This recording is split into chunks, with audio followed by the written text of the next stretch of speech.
Hello and welcome, my dear fellas. I got to say that I enjoyed. I got to say that I enjoyed this one. It was a good, pretty much good event, and I really have to say that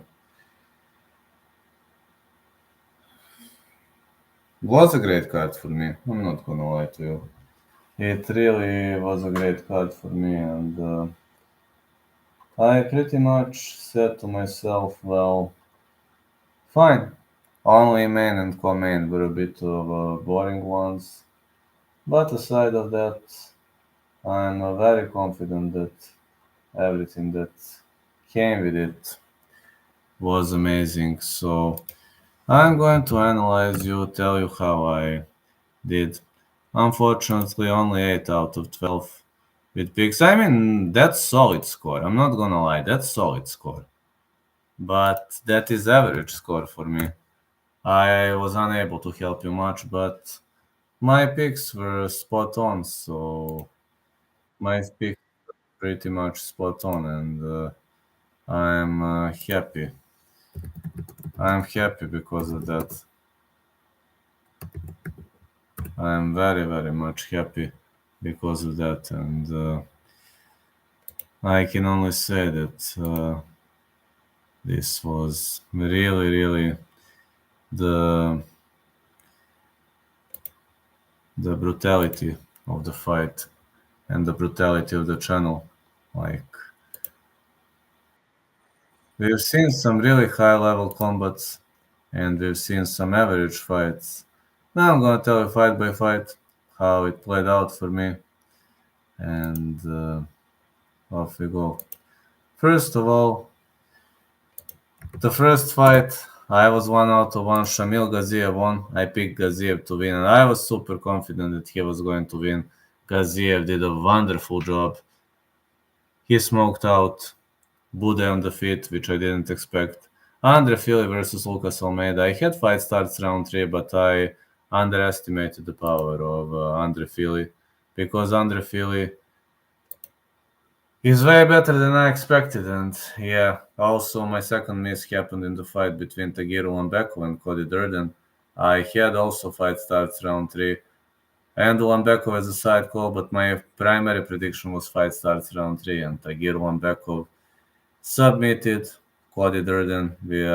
He took the back and did a great job. Then Ariane Lipski versus Casey O'Neill. I did a good job in this fight, not gonna lie. Really did a good job as I picked Ariane Lipski as a side call. I know it was a crazy call for the underdog, but I just had a good feeling. Also, I picked Cody Garbrandt to defeat Brian Kelleher, and it was also a good choice, very much of a good choice by me. Cody Garbrandt smoked him out, knocked him out cold, and then Irene Aldana versus Carol Rossa. I had fight starts round 3 or Aldana to win, which was also another great call by me. And as expected, Meow Mate Lover won, but I'm also a huge Meow Mate lover, just like Irene Aldana, and I'm so glad because she won. But it was the best female fight of the year 2023, and it made me pretty much happy. It made me pretty much interested, and pretty much off the rails. I enjoyed every single second of it. I hope we will have the opportunity to rewatch that fight many, many more times. Alonso Manifield versus Dustin Jacoby was my third miss.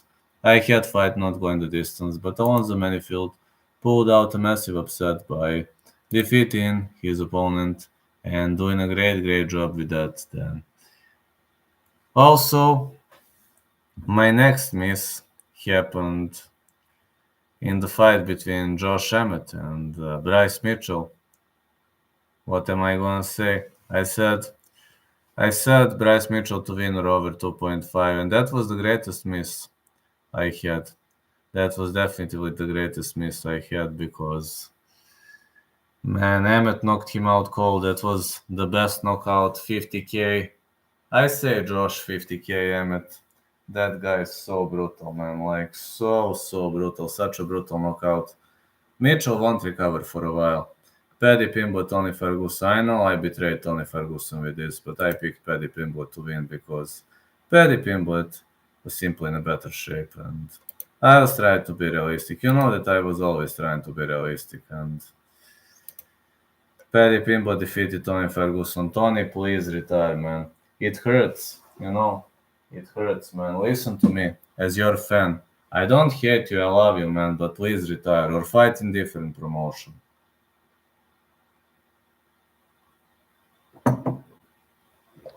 You are losing fight after fight. Okay. Just fight in different promotion. You still have qualities, man, but you don't have qualities for UFC anymore. You're losing to some dogs, man. I mean, Paddy Pimblett, that's a dog. That's a barking dog. He's only barking and doing nothing. I literally can't stand him. Shavkat Rakhmonov versus Steven Thompson was an easy fight.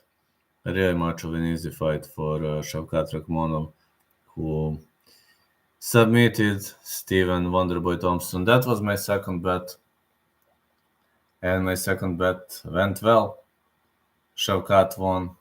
Pantoja versus Koival, I had over 2.5. Side call was wrong, but my primary call was Shavkat was like over 2.5, and Koival did well, but Pantoja is just a different breed, different type of an animal. So Pantoja did an amazing job, and I can only congrats to Pantoja for doing what he did. An amazing performance by Alejandro Pantoja. After that, we had a great fight between Colby Covington and Leon Edwards, but I also had over 2.5. We've seen a decision win for Leon Edwards and a totally dominant performance. Leon Edwards is just going to be a champ for a very long time. Colby Covington, I don't think he will get a championship opportunity or whatever. I mean, Colby won round 5, but Leon dominated for 4 rounds. Colby's stamina was off the rails. Tony Ferguson's stamina was off the rails, but if you don't have a good game plan, then you won't be able to win the fight. It simply backfired in the case of these two fellas. So I can only say that I really enjoyed every single second of this event, and aside on main and co-main, it was a fun event, superb card, and I tell you, rewatch it. Irene Aldana versus Carol Rosa, best female fight of 2023, but Josh Emmett, Bryce Mitchell, maybe even the best knockout I've seen in 2023. I don't know. Going to sleep now. Catch you tomorrow. Love you all, and we will still discuss.